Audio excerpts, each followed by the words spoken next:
အားလုံးပဲမင်္ဂလာပါရှင်ကျမကတော့ဖြိုးပါကျမထူးခြားတာလေးတစ်ခုပြောပြမယ်เนาะဒီမှာ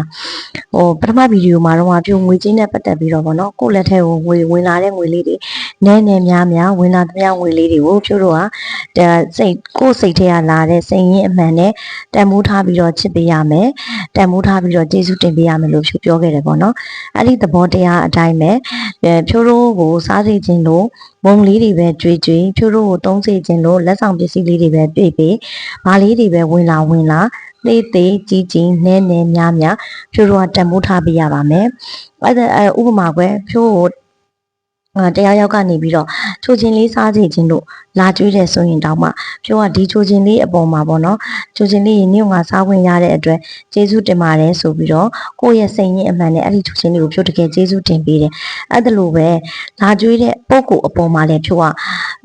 ကိုယ့်ရင်ထဲကလာတဲ့စိတ်ရင်းအမှန်နဲ့ပေါ့နော်ဖြိုးကသူ့အပေါ်မှာလည်းဖြိုးမြတ်တာပို့ပေးတယ်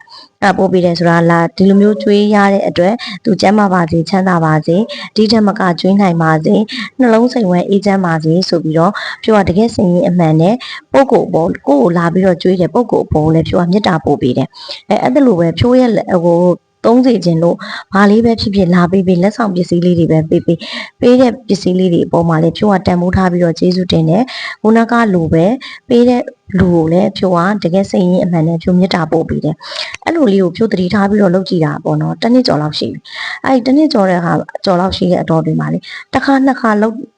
တိုက်ဆိုင်နေတစ်ခါနှစ်ခါသုံးခါလောက်ဆိုလို့ရှိရင်တော့တိုက်ဆိုင်တာပေါ့နော်အခုကတိုက်ဆိုင်တာမဟုတ်တော့ပဲနေတကယ်ကိုထူးထူးခြားခြားလေးနဲ့လေထူးခြားတဲ့အတွက်ဖြိုးအားလုံးကိုလည်းသိစေခြင်းနဲ့ယူရခြင်းနဲ့မျှဝေခြင်းဖြစ်ပါတယ်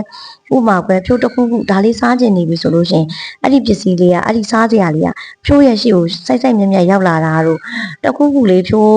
အဲ့ပစ္စည်းလေးလိုချင်နေပြီဆိုလို့ရှိရင်လည်းအဲ့ဒီပစ္စည်းလေးကကို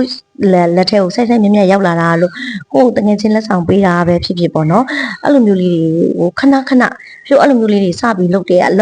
တရားပေါ့နော်ဒါပေမဲ့လှုပ်ချင်းတော့ချက်ချင်းတော့မဖြစ်ဘူးပေါ့နော်အချိန်လေးတစ်လတန်သည်နှစ်လတန်သည်ဖြိုးဆိုလို့ရှိရင်တစ်နှစ်ကျော်လောက်ကြာနေပြီဒါပေမဲ့ဈားထဲမှာလည်းအဲ့လိုမျိုးတောက်လျှောက်တိုက်ဆိုင်လာတဲ့အတွက်ဖြိုးအားလုံးသိစေခြင်းတဲ့အတွက်မျှဝေခြင်းဖြစ်ပါတယ်လှုပ်တဲ့အချိန်လေးကတော့ချက်ချင်းတော့ဖြစ်ချင်မှဖြစ်မှာပေါ့နော်အချိန်တိုင်းတာလေးတစ်ခုတော့ပေးထားတာပေါ့တစ်လတန်သည်နှစ်လတန်သည်အဲ့လိုမျိုးလေးပေးပြီးတော့လုပ်ကြည့်စေခြင်းပါတယ်ဒီလိုဥစ္စာလေးကပေါ့နော်အရင်လည်းအပန်းမကြည့်ဘူးလေကိုကသတိလေးထားပြီးတော့ဒီလိုလေးကျေးဇူးတင်ပေးပြီးတော့မေတ္တာလေးပို့ပေးလိုက်ယုံလေးပဲလောက်ရမှာဆိုတော့လေအဲ့လိုမျိုးလေးတွေလုပ်ကြည့်စေခြင်းပါတယ်ဘာဖြစ်လဲဆိုတော့ဖြိုးကိုနိုင်လဲထူးခြားတဲ့အတွက်အားလုံးကိုလည်းလိုက်ပြီးတော့လုပ်ကြည့်စေခြင်းပါတယ်တကယ်လို့ထူးခြားတယ်ဆိုလို့ရှိရင်လည်းဖြိုးရဲ့ comment အောင်လေးမှာပြန်လဲပြီးတော့မျှဝေပေးလို့ရပါတယ်အားလုံးကျေးဇူးတင်ပါတယ်ရှင်ခုနေ့သားသမီးများအားလုံးကျန်းမာချမ်းသာကြပါစေနှလုံးစိမ်ဝဲအေးချမ်းကြပါစေရှင်